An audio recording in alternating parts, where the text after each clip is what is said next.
Coffee? For sure. Thanks, man. You ready for next week? What's next week? Superhuman evasion training. Coffee?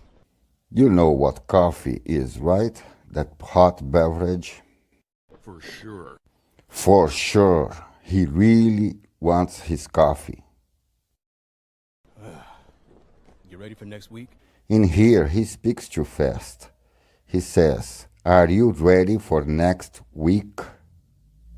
Americans do that a lot. They usually speak too fast.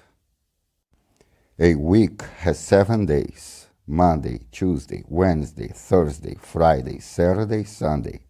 Something is going to happen next week. Superhuman evasion training. Superhuman invasion training.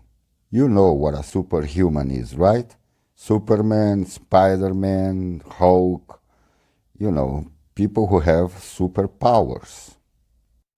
And next week, they are going to train against superhuman invasion.